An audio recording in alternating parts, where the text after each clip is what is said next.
अस्सलाम वालेकुम, मैं हूं डॉक्टर हकीम अहमद खान नियाज़ी। होपफुली आप सब खैरियत से होंगे।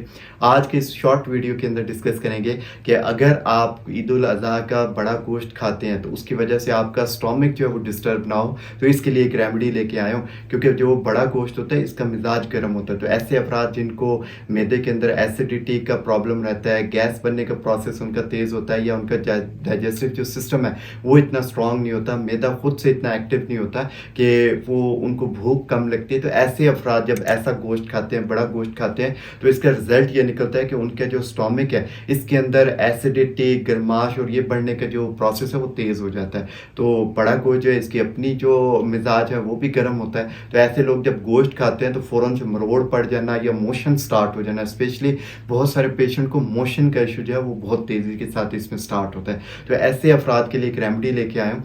आपने जस्ट एक जो है चम्मच अजवाइन लेना है, इसके अंदर एक चम्मच जो है आपने ज़ीरा सफ़ेद डाल देना है, एक चम्मच जो है मेथी दाना डालना है, एक चम्मच सौंफ डालना है और आधा चम्मच जो है काला नमक डाल देना है। इस तमाम जो मिकदार है इसको ग्राइंड करके पीस के सफूफ सा बना लेना।